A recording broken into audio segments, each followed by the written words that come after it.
The phone vibrated in the darkness. 3:47 in the morning. The sound was too loud, insistent. Wrong. Elizabeth's hand reached across the silk sheets, fumbling, still half asleep. The Kang compound guest room was expensive and cold.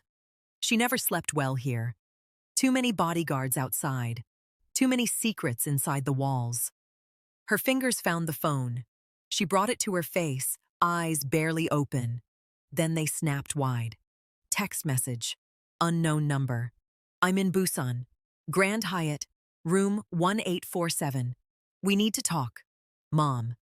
Elizabeth sat up so fast, the phone almost slipped from her hands. Her chest tightened. Her breathing went shallow, fast, like she'd just surfaced from deep water. No, she shouldn't be here. She promised she'd stay away. Elizabeth's hands started shaking. She read the message again, then again. The words didn't change, didn't make sense, didn't stop being real. She scrolled up through their message history with trembling fingers. The last text from her, Mother was 3 days ago. Glad you're safe. Stay strong. I love you. Nothing about Busan. Nothing about Korea at all. Images flashed through Elizabeth's mind in rapid bursts, half a second each, cutting like knives. Mr. Kang's weathered face. Your mother is protected, as long as you're with us. Jason during training, voice cold. The moment you show weakness, they'll exploit it. Her mother's voice from childhood, desperate. Jimin, promise me you'll survive, no matter what. Elizabeth threw off the covers. Tank top, shorts, vulnerable. She grabbed clothes from the chair and dressed fast. Jeans, black jacket, sneakers. Her hands wouldn't stop shaking. Another text arrived. Come alone. Don't tell them. 6 a.m. Clock's ticking. Elizabeth checked the time. 3:49 a.m. 2 hours and 11 minutes. She opened her bedroom door carefully. The hallway stretched out in both directions, dimly lit, silent. 2 bodyguards stood at the far end, just silhouettes, but she knew they were watching everything. She couldn't just walk out. They'd stop her, ask questions she couldn't answer. Elizabeth pulled out her phone again, opened the group chat with Jason and Mr. Kang's head of security. Her thumb hovered over the keyboard. She should tell them, but her mother said come alone. Elizabeth's chest felt tight. Her loyalty and her love were pulling in opposite directions, tearing something inside her that she didn't know how to fix. She closed the chat without typing anything, opened a new message to Jason instead. Going for a run. Need to clear my head. Back in an hour. Not technically a lie. She would be back. Probably. She hit send before she could change her mind. Elizabeth took the back stairs. Her footsteps were soft against marble floors that cost more than most people's cars. She passed the training room where Jason had pushed her past every limit she thought she had. The kitchen. Empty. Dark. The service entrance was unlocked. Outside, Busan's pre-dawn air hit her face, salt from the ocean, the smell of possibility mixed with danger. Elizabeth called a taxi using a burner app. Nothing traceable, nothing that would show up in Kang family records. While she waited, she kept looking back at the compound, waiting for alarms, for Jason to appear in the doorway with that look he got when he knew she was lying, for someone to stop her before she made a mistake she couldn't take back. No one came. The taxi pulled up. She got in fast. Grand Hyatt Hotel, please. The driver nodded and pulled away from the curb. Elizabeth watched the compound disappear in the rearview mirror. Her phone buzzed, Jason responding, Be careful. City's not safe this early. Guilt twisted in her stomach like a knife. But she didn't turn back. The city was beautiful in the darkness before dawn. Neon signs bleeding color onto wet pavement. A few early vendors setting up market stalls with practiced efficiency. Street cleaners washing away. Yesterday's sins. The world waking up one piece at a time. Elizabeth's phone showed 5:32 a.m.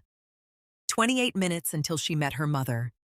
15 years since they ran from Busan together, hands linked, terror driving them forward into the unknown. What did Grace want? Why now? Why here?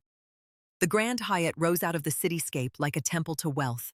Marble and crystal and staff in uniforms so perfect they looked like they'd been painted on. Elizabeth entered through the main doors at 5:55 a.m. Her clothes were simple: jeans, jacket, sneakers that had seen better days. She looked completely out of place among all this carefully curated luxury. A concierge glanced at her, assessing, judging. Elizabeth lifted her chin and walked like she belonged. The elevator ride to the 18th floor felt like drowning in slow motion. Her heartbeat got louder with every floor. The elevator music played something soft and meaningless underneath it, creating a dissonance that made her skin crawl. Floor 18. The doors slid open. Elizabeth stepped into a hushed hallway. Plush carpet. Soft lighting designed to make rich people feel comfortable. Room 1847 was at the end. She walked slowly, each step deliberate, giving herself time to change her mind. Time to run. She didn't run. Her hand reached for the door handle, hesitated. This was it. Last chance to walk away, to text Jason, to call for help. She knocked instead. 3 soft raps. 5 seconds of silence that felt like 5 years. The door opened. Grace Mensa Lee stood there, 45 years old, beautiful in a way that commanded rooms without asking permission. She wore a charcoal gray Armani suit that probably cost more than Elizabeth's entire wardrobe combined. Her looks were styled elegantly, pulled back to show diamond studs that caught the hallway light and threw tiny stars across her dark skin. This wasn't the nurse who'd fled Busan 15 years ago, working double shifts and smelling like hospital disinfectant. This was someone who'd rebuilt herself, someone who'd thrived. Mother and daughter stared at each other across the threshold. Then Grace smiled, warm, genuine, devastating. "Hello, Jimin." Elizabeth's voice cracked. "You promised you'd stay away." Grace stepped aside, gesturing Elizabeth into the suite with a movement so practiced it looked choreographed. "I lied." Elizabeth entered. The door closed behind her with a soft click that sounded like a trap snapping shut. Wait for a second. If you watched part 1, you saw Elizabeth's world shatter the moment she spoke that forbidden dialect. But her mother showing up in Busan, wearing Armani and diamonds, wasn't survival. It was preparation. And what Grace has been hiding for 15 years is about to rewrite everything you think you know. If you're still watching, drop your country below and subscribe. Because from this moment on, nothing in Elizabeth's life slows down. Now, let's keep going. In the corner of the hallway, barely visible in the carefully designed shadows, a man in a gray suit watched the door. Watched Elizabeth disappear inside. He pulled out his phone, sent a text to someone waiting.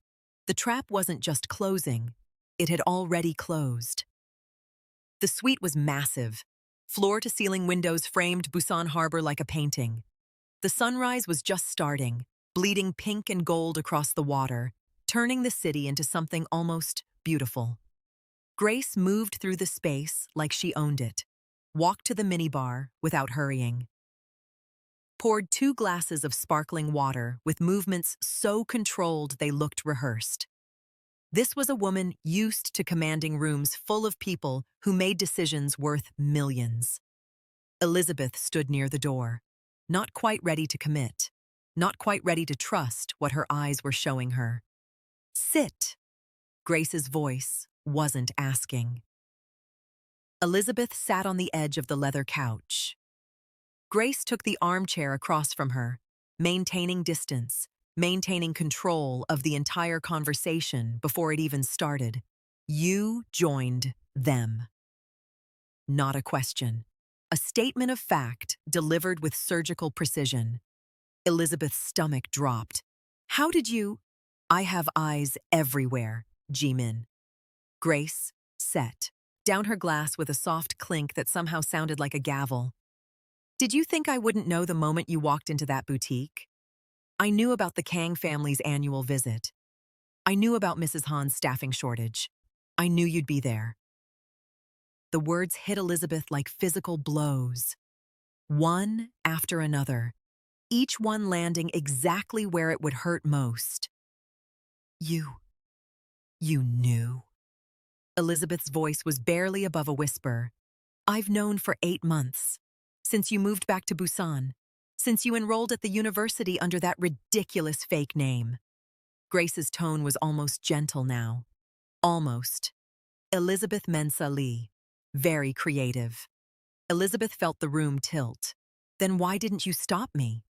Grace leaned forward. Her eyes were dark and bottomless and completely certain. Because I was counting on it. The air left Elizabeth's lungs all at once. What? Grace stood, walked to the window where the sunrise was painting her silhouette in gold, making her look like something more than human. Something carved from certainty and 15 years of careful planning. 15 years ago, I ran from Busan with a 7-year-old daughter and nothing else. No money, no connections. Just a blackmail threat and a prayer that it would be enough. She turned to face Elizabeth. The light behind her made it hard to see her expression clearly.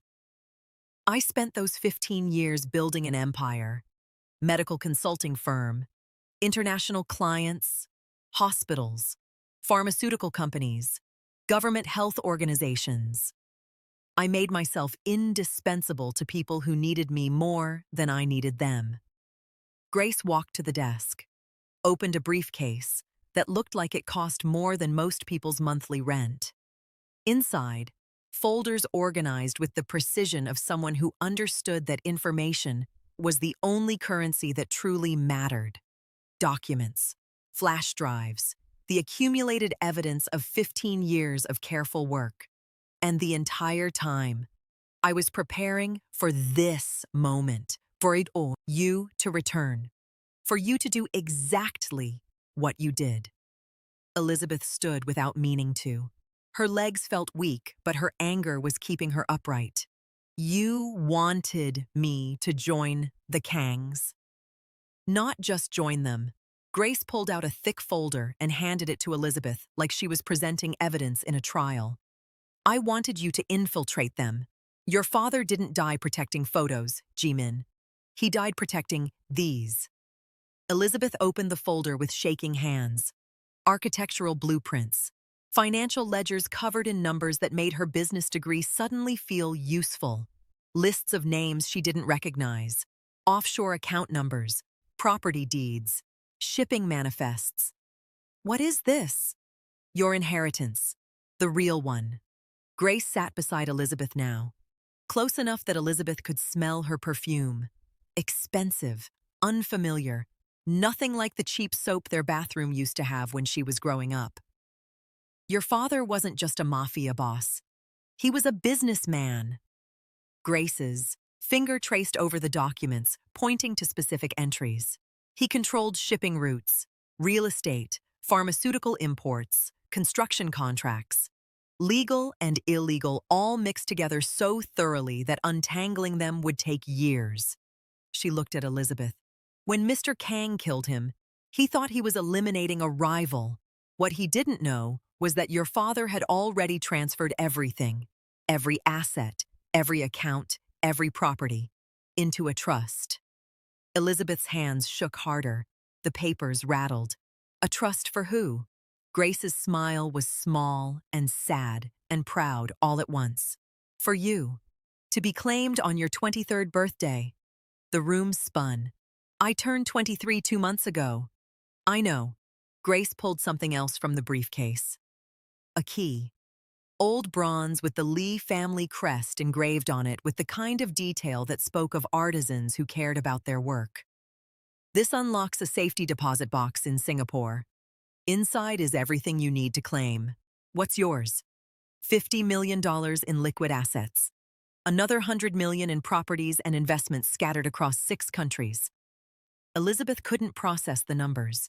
They were too big, too impossible. If my father had that much money, Why were we running? Why were we hiding? Because your father knew that wealth without power is just a target painted on your back. Grace stood again, pacing now, energy she'd been holding back starting to surface. He needed you to survive long enough to be strong enough to claim it, strong enough to keep it. So he… what? Set the fire himself? Elizabeth's voice was rising. She couldn't stop it. Yes. Grace's voice didn't waver. He gave them fake documents proving his betrayal, made Mr. Kang believe he was working with Gwangju. Then he started the fire to destroy the real documents, the ones proving you were the Oxy, were the heir, the ones proving the Lee Empire was hidden, not destroyed. Elizabeth felt tears on her face, but she wasn't sure when they'd started. He killed himself. To protect money? To protect you. Grace grabbed Elizabeth's shoulders, forcing eye contact, making it impossible to look away. He knew Mr. Kang would never stop hunting the Lee bloodline if he knew the Empire survived, so he made everyone believe it died with him. That well he showed you. He trained you to hide there. It wasn't luck, Jimin.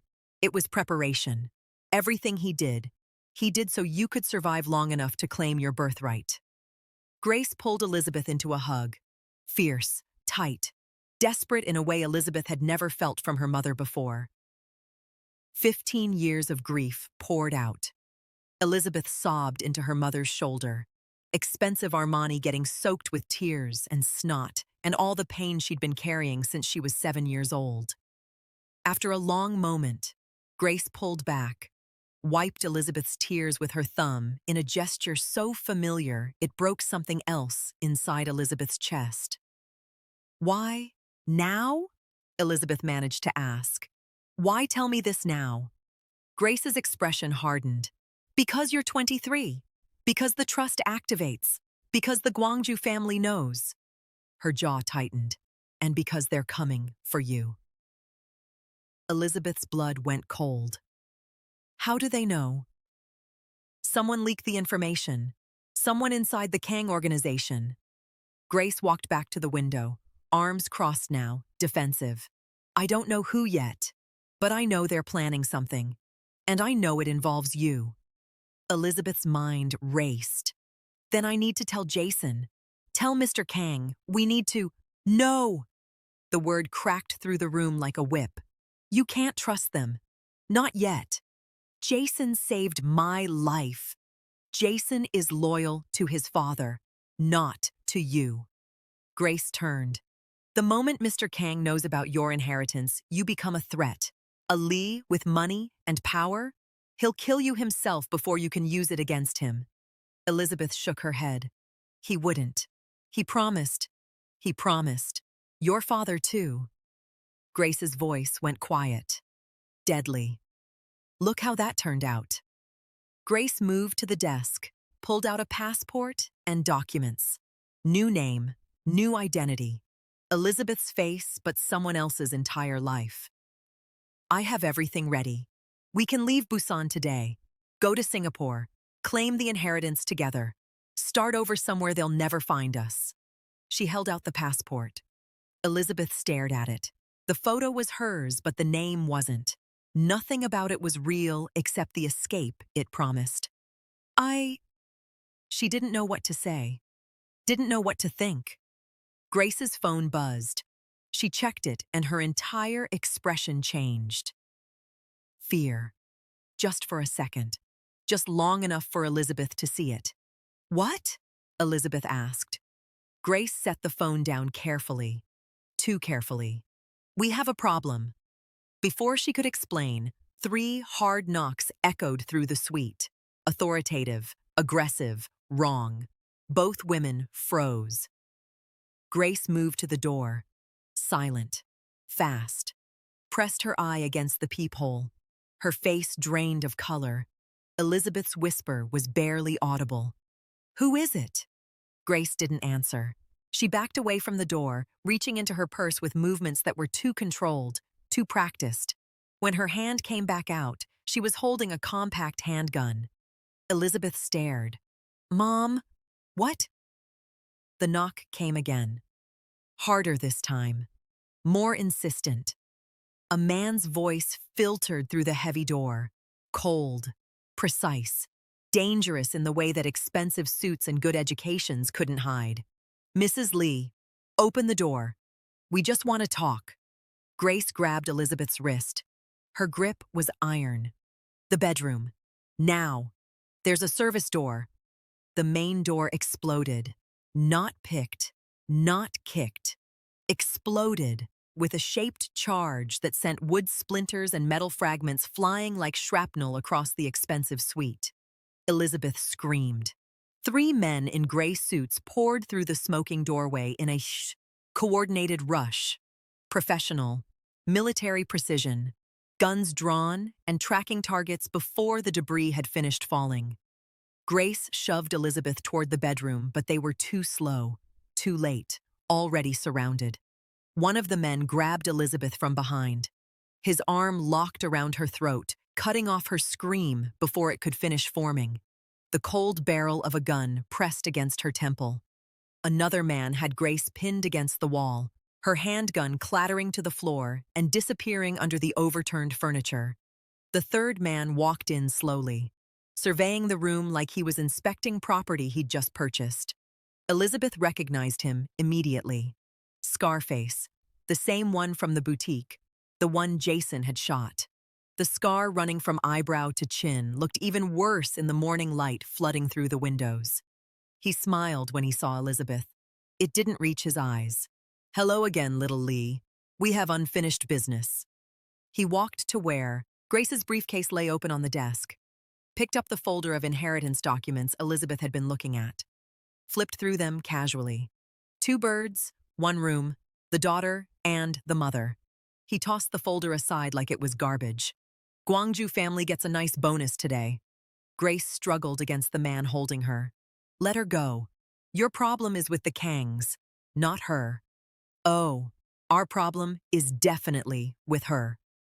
Scarface pulled out his phone, dialed a number, put it on speaker, 3 rings, then a voice Elizabeth knew too well. "Yes?" "Mr. Kang." Sleep rough, but instantly alert. Elizabeth's heart stopped beating. Scarface's grin widened. "Good morning, Mr. Kang. Sorry to wake you so early, but I have something of yours." A pause. "Who is this? You shot me last week. Remember? Outside that boutique?" Scarface touched his scar almost fondly. "I'm the one who didn't die." Elizabeth could hear Mr. Kang's sharp intake of breath through the speaker. "I'm at the Grand Hyatt, room 1847. I have Elizabeth and her mother, both very much alive." He checked his watch with theatrical precision. "For now." Mr. Kang's voice went cold as winter. "What do you want?" "Oh, I don't want anything from you." Scarface walked to the shattered window, looked out at the sunrise painting Busan in gold. "I'm calling to let you know that in about 3 minutes, your son is going to get a text telling him exactly where Elizabeth is. And he's going to come running to save her, like the loyal dog he is." He turned back to face them. "And when he does, my men are going to kill him. Right in the hotel lobby. Cameras everywhere.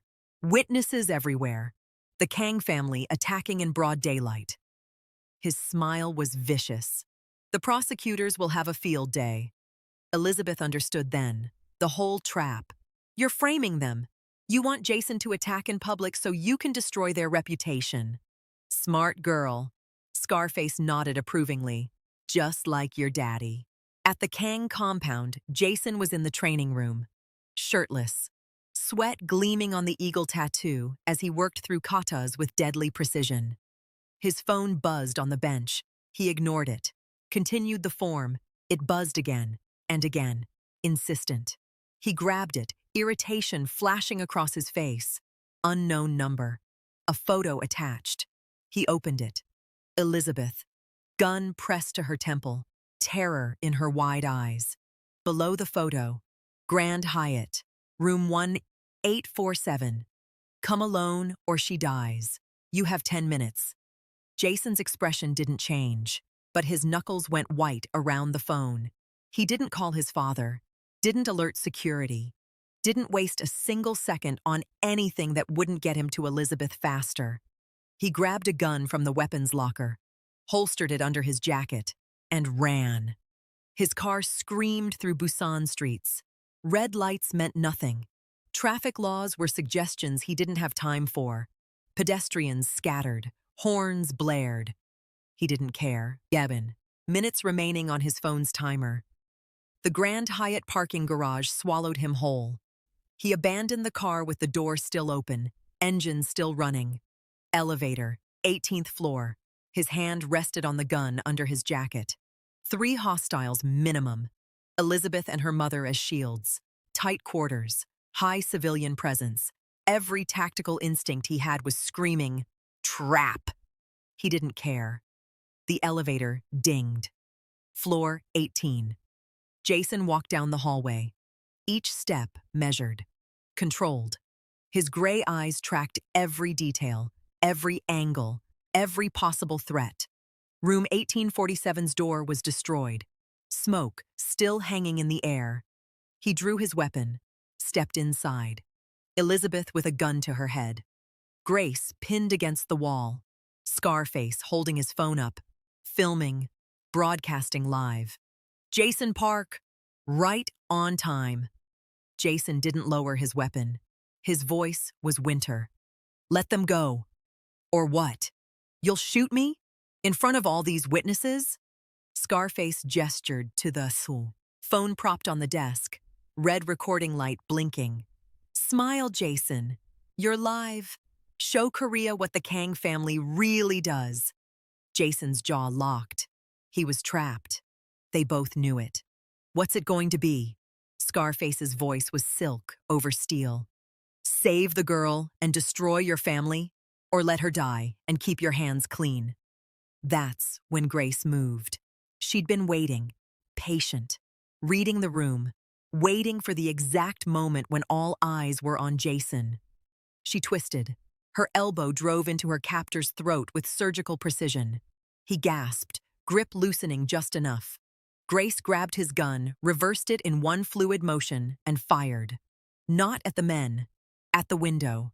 The massive floor-to-ceiling glass exploded outward in a shower of crystal daggers and morning light. Scarface spun, shocked. What the? Jason didn't hesitate. One shot. Clean. Professional. Scarface went down, shoulder wound spraying red across expensive carpet. Elizabeth threw her weight backward, knocking her captor off balance. She dropped, rolled away like Jason had taught her in training. The suite erupted into chaos. Grace was already moving. She grabbed Elizabeth's wrist, yanked her toward the bedroom. Jason, move! Jason fired twice more, covering fire, then followed them. They burst through the bedroom door. Grace kicked open the service entrance leading to the back stairwell. Behind them, shouting. Footsteps. More gunfire splintering door frames. 18 floors down. Their footsteps echoed like drum beats. Elizabeth's lungs burned. Grace moved like someone who'd done this before. Jason brought up the rear, checking behind them every few floors. Ground level. Grace led them through a service corridor. Hotel kitchen, chefs scattering, pots crashing. Out into a loading dock that smelled like garbage and diesel. A car waited. Grace's car. Engine already running. Get in! They piled in. Grace behind the wheel. She drove like the car was an extension of her. A body. Fast. Precise. Tactical. Jason in the passenger seat, checking his weapon. Where are we going? Somewhere safe. There is no safe. Not in Busan. Grace's eyes met his in the rearview mirror. Cold. Certain. Then it's a good thing I have a plan. Grace drove them to the industrial district near the docks. Abandoned warehouses lined the streets like tombstones. No cameras. No witnesses. Just rust and silence. She pulled inside one of the buildings and killed the engine. For a moment, none of them moved. All 3 breathing hard. Adrenaline still flooding their systems, making their hands shake and their hearts hammer against their ribs. Then Jason turned in his seat to face Elizabeth. His voice was controlled fury. "What the hell were you thinking? Going to meet her alone?" Elizabeth flinched. "She's my mother. She almost got you killed. I saved her life," Grace interrupted, voice sharp as broken glass. "And yours, if you haven't noticed." Jason glared at her, really looked at her for the first time. Seeing past the expensive suit to the woman underneath, who moved like a soldier and fought like someone trained by people who understood that hesitation meant death. "Who are you? Nurses don't fight like that." Grace held his stare without blinking. "I wasn't always a nurse." She got out of the car, walked to a storage locker in the far corner of the warehouse, the kind of locker that looked like it had been there for years, rusting and forgotten. She opened it. Inside, weapons organized with military precision, multiple passports stacked neatly, cash in different currencies, documents in folders labeled with codes that meant nothing to Elizabeth but everything to someone who knew what they were looking at. Jason stared. "You've been planning this? For 15 years?" Grace pulled out a laptop, booted it up. The screen glowed blue in the warehouse darkness. She turned it so they could see. Files labeled with acronyms that made Jason's jaw tighten.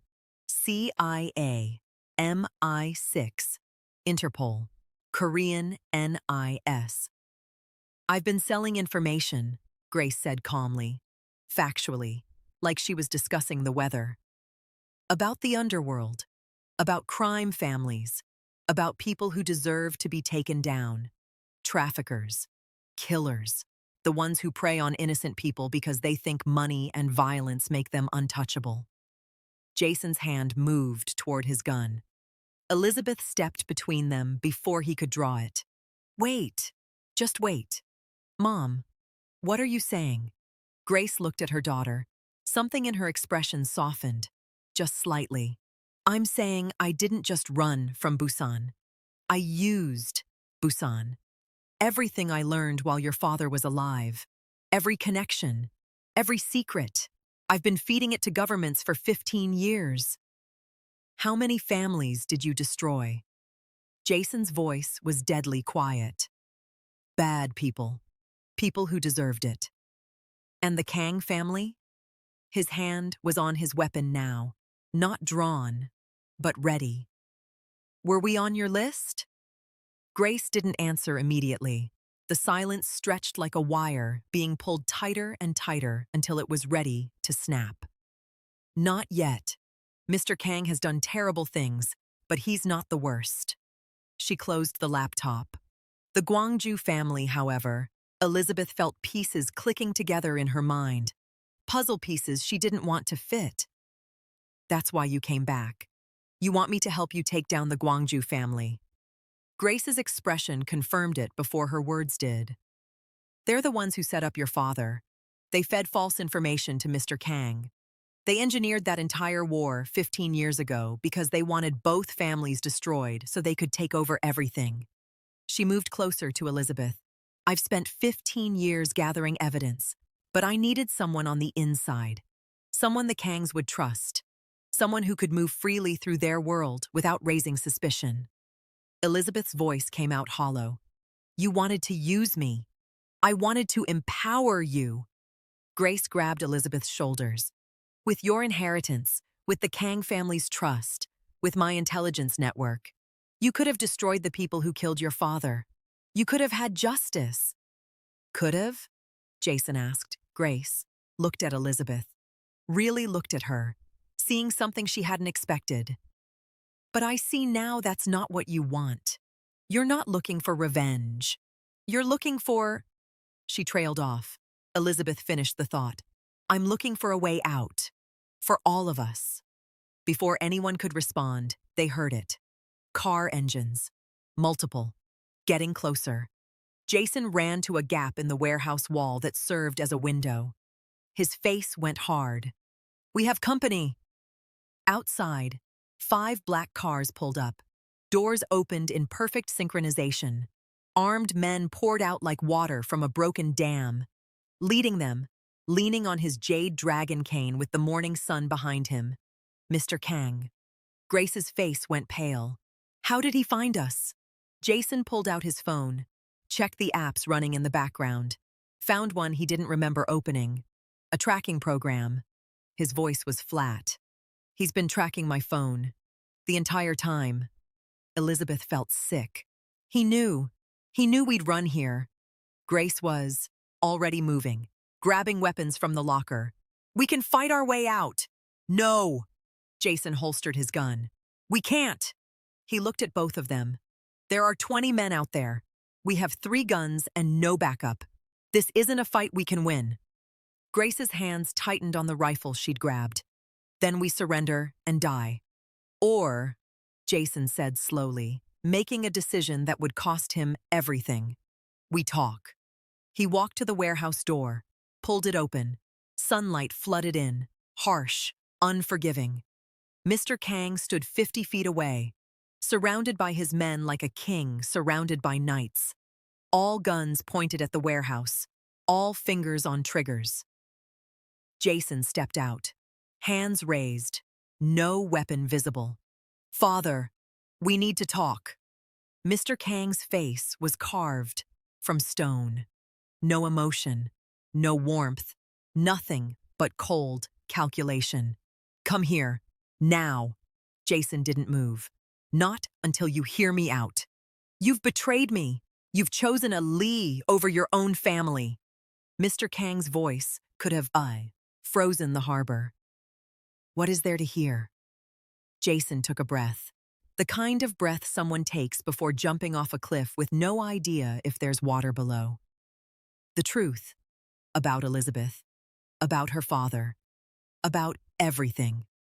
Mr. Kang stared at his son across the distance. 20 armed men between them. 15 years of trust crumbling like old concrete. You have 5 minutes, Mr. Kang said finally. Then I'm coming in. And I won't be negotiating. Jason turned back to the warehouse. Elizabeth. Grace. Come out. Slowly. Hands visible.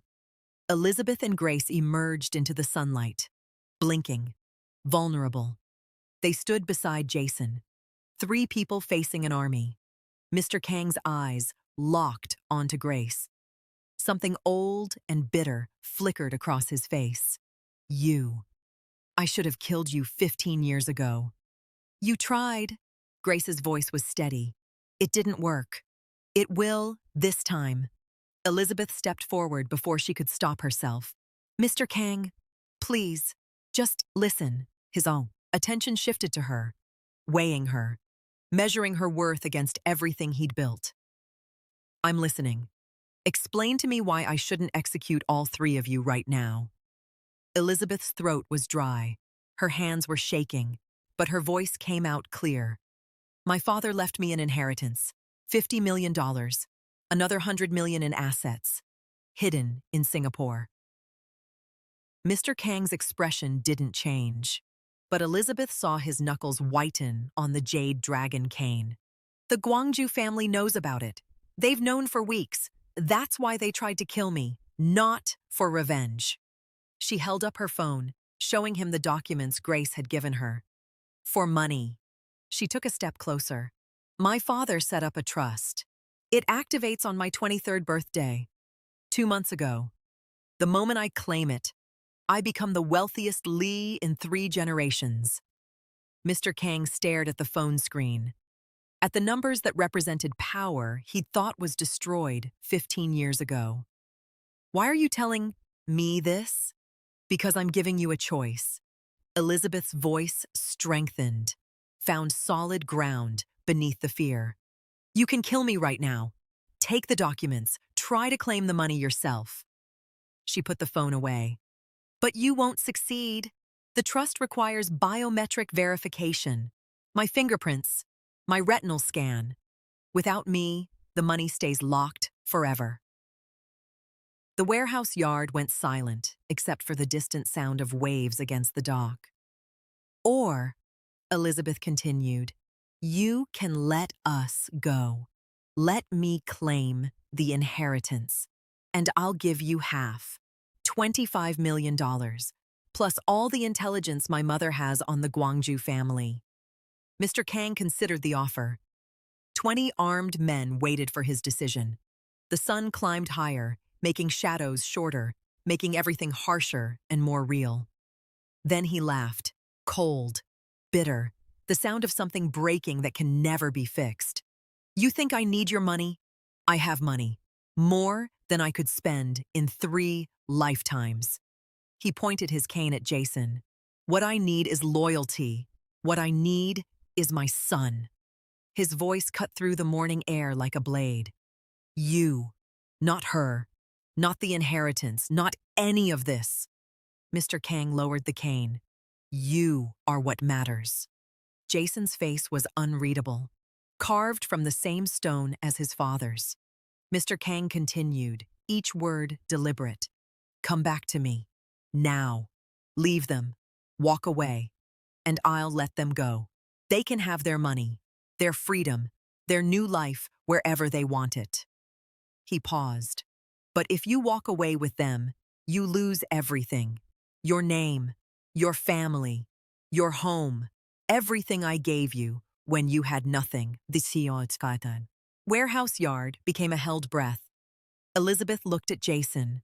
She knew what he was going to say, could see it in the way he held himself, the way he'd been trained his entire adult life to choose family over everything else.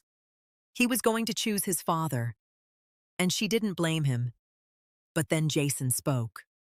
Father, do you remember what you told me when you found me? When you took me off the streets? Mr. Kang's jaw tightened. I said I would make you strong. No, before that.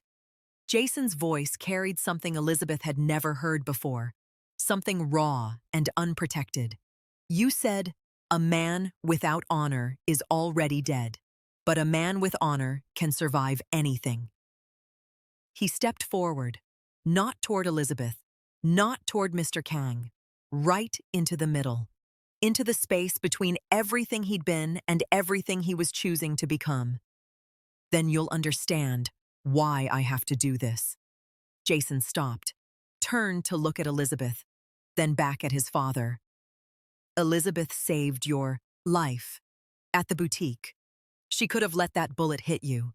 She didn't. That's honor. His voice rose. She could have run a dozen times. She didn't. She stayed. She trained. She fought. That's loyalty. He faced Mr. Kang fully now. And you? You taught me that family is everything, that blood is sacred, that we protect our own. Jason's voice cracked. But you killed her father, your blood brother, your friend. You murdered him based on lies. Where was the honor in that? Mr. Kang slammed his cane on the ground. I killed a traitor! You killed an innocent man! Jason shouted back. The Gwangju family set him up. They forged those documents. They used you. Grace stepped forward, holding up the flash drive like evidence in a trial. It's true. I have proof. Bank records. Communications. Testimony from one of their accountants. Your men killed Lee Ji-ho for nothing. The flash drive caught the sunlight. Small, insignificant, containing the truth that would tear everything down. Mr. Kang stared at it like it was a weapon pointed at his chest. You're lying. Am I? Grace walked forward slowly. None of his men stopped her. They were all watching Mr. Kang, waiting for orders that didn't come.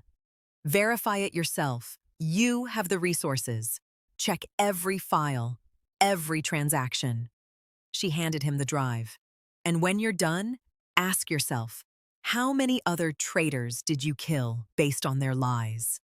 Mr. Kang took the drive with shaking hands, pocketed it without looking at it. Even if this is true, even if Ji-ho was innocent.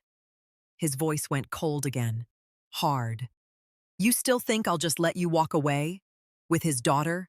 With his fortune? With my son? Grace's confidence faltered. Just for a second.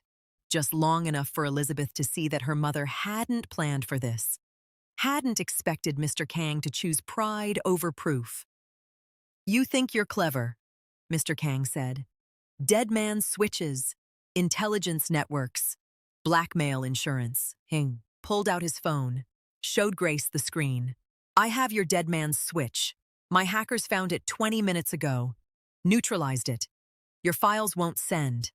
Your insurance policy is gone. Grace's face went white. Elizabeth watched her mother, the strategist who'd planned for 15 years, realize she'd been outplayed. Mr. Kang stepped forward. So let's try this again. Without the leverage, just the truth. He looked at Jason. Come home, or die with them. Jason looked at his father, the man who saved him, raised him, made him into someone who mattered. Then he looked at Elizabeth. 1 week. That's all they'd known each other. 1 week against 10 years. He thought about honor, about loyalty, about what kind of man he wanted to be when this moment became memory. He made his choice. Jason walked to stand between Mr. Kang's guns and Elizabeth and Grace, facing his father, blocking the line of fire. If you want them, you'll have to go through me. Mr. Kang's face crumpled, just for a second, then hardened again. Jason, I'm not betraying you, father. I'm choosing honor over obedience, just like you taught me. This is insanity. This is justice. Jason's voice didn't waver. You killed an innocent man. You destroyed a family. And now you want to finish it by murdering his daughter? He shook his head. I won't let you, even if it costs me everything. 10 seconds of silence. 20. Mr. Kang lowered his hand. You were my son, my heir, my future. I know. And you're throwing it all away. For her. Jason looked back at Elizabeth. I'm not throwing it away. I'm choosing what it stands for. Mr. Kang's eyes were wet. Elizabeth could see an old man watching his son walk away, and knowing there was no calling him back. Then go, Mr. Kang whispered. Go and don't come back. He turned to his men. Lower your weapons. They hesitated, then obeyed. Mr. Kang walked back to his car. Each step looked like it hurt. At the car, door, he stopped, didn't turn around. Jason. Yes, father? The eagle on your neck. Do you remember why I gave you that tattoo? Jason's voice broke. You said eagles fly alone. They don't follow. They lead. And they never forget where they came from. Mr. Kang finally turned. His face was stone again. You've made your choice. Now live with it. He got in the car. The convoy drove away. When the dust settled, it was just the three of them. Elizabeth walked to Jason, wanted to touch him but didn't know if she had the right. Jason, I'm sorry. I didn't want... Don't. His voice was hard, raw. Don't apologize for my choice. He turned to face her. I lost my father today. My family, my home, everything I built for 10 years. Elizabeth's eyes filled with tears. But I kept my honor, Jason continued. And I kept you alive. That's worth more than everything else combined. Grace's voice was quiet. The inheritance is still in Singapore. We need to move fast. I don't care about the money right now, Elizabeth said. I care about what we just lost. She looked at Jason. You gave up everything. For me. Why? Jason was quiet. Then, because someone needs to break the cycle. All this violence. It has to end somewhere. He touched her shoulder briefly. Might as well start with me. Singapore, Elizabeth said firmly. We claim the inheritance, but not to run. She looked between them. To fight. To finish what my father started. Jason studied her face, then nodded.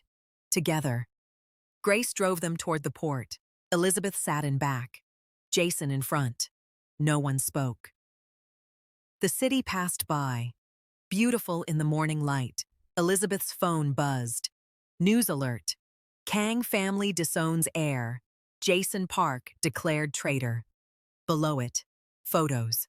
Hers, Jason's, Grace's. All three labeled as enemies. Jason saw it. His jaw tightened. Elizabeth reached forward. put her hand on his shoulder. He didn't pull away. They drove toward an uncertain future in silence. Jason just walked away from everything.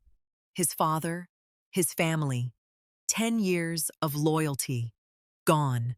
For Elizabeth, for honor, for something he barely understands yet. That inheritance in Singapore, it's real, but what it's going to cost them is just beginning. If you want part 3, let me know in the comments. Hit like if this story's got you, and subscribe so you don't miss what happens next. See you soon.